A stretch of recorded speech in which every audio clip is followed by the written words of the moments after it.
Happy New Year. I decided not to show you my face with my red hat on and my blue scarf on. I finally feel like I can do a video outside because it's been minus 20 with the Celsius with the wind chill since before Christmas actually, and now it's at least 0 or above 0 because we had snow, and as you can see it looks more April to me than anything else. Anyways, I thought I'd start by saying Happy New Year and telling you sort of what's been going on.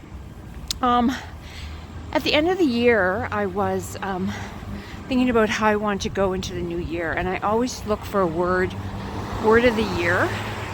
So I do a lot of journaling around that, and I usually start with how do I want to feel? What do I want to explore? And I look at my projects. What projects do I want to do, complete, or move to the next level? Hi again. I sort of paused because I was more on a main street. So when I'm looking for my word of the year, like I said, I look at my projects, what I want to do, how I want to feel, and what I need that year. Like one year, I had the word courage as my word of the year. And that year, I finally finished a novel, and I self-published it on Smashwords at the time, because that's what a courageous person would do, right? So if I want to embrace my word, step into my word, I have to do the action that goes with my word. Last year, my word was freedom, and that was interesting because I knew at some point during the year it was time to retire. So having the word freedom allowed me to actually step into that, and I did. And it was sort of what I needed. But I worked half of the year, and then I retired every half of the year. And I think my thing last year was I felt I wasted a lot of time, because I think what happened was I felt I had time since I wasn't working 9 to 5. So I scrolled too much. Like, there was just too much scrolling on my phone because I had that time. And I realized that, that's not what I wanted. The other thing was, Jen Carrington has a saying, and it is how you spend your days is how you spend your life. And scrolling on my phone is not, whoops, lots of nice privacy bushes there. Scrolling on my phone is not how I want to spend my life. And that was a good, that was small hunks of my day. So I factored that into my word of the year and that. And I just journaled about it, and I came up with the word that I needed is becoming. This is the next full year of my life as a retired individual. This is my next chapter, my next version. What do I want to become? Who do I want to step into? What do I want to embrace? And it was interesting, like become and becoming just came up. So that is my word for 2026 is becoming. And I want to become a better version of myself. I want to scroll less on my phone.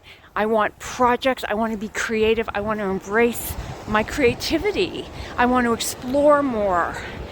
I want to write more, blog more, paint more, travel more, research more. I want to do all that stuff more. So I thought becoming was a word to step into. So I got purged and organized and sorted a lot of stuff over Christmas, and laid out a story I wanted to edit that I'd already written. I know I want to travel somewhere this year, solo or with someone, or the best part would be both. There's paintings I want to do, and that's strictly a hobby, something I enjoy.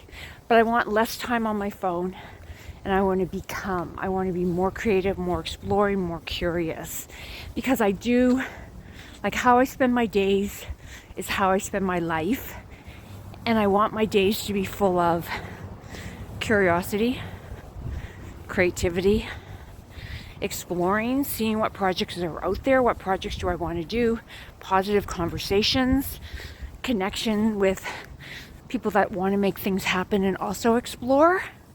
So I'm becoming that person. I'm becoming my next version of myself. And now that I'm not working 9 to 5, I have that. I should be embracing this extra time that I have. So that's going to be what I'm going to be exploring in 2026. I would love for you to follow along on this channel as I try new things or keep you posted on what I'm doing, what I'm becoming, and seeing what happens. There'll be mistakes. There'll be, I'm sure there's definitely going to be mistakes, failures, whatever. But I'll show you, the painting and my painting ideas I want to do, and tell you maybe a bit about the writing I'm doing, my blogging, and just exploring, like putting my phone down, like having my days count, being able to at the end of the year or at the end of the day say, oh, I worked on that project, or I moved that painting along, or I was excited today. That's what I want. That's what I want to become, is that person. So I guess that maybe was long-winded and a few videos because I kept on pausing as I got to the main street. But that's it. So I hope you come along as I become and step into the next chapter and see what awaits. And that's about it. So I will post another one to tell you my next steps. Maybe I'll tell you more about the projects that I'm working on, because those basically are sort of how I'm filling my days. And that's about what my life is what you fill your days with is your life. And that would be great. So thanks for watching. Drop any comments if you have questions, or if you're doing something similar, or you have books I could read, ideas I could try. I would absolutely love to hear about them. So until next time, bye.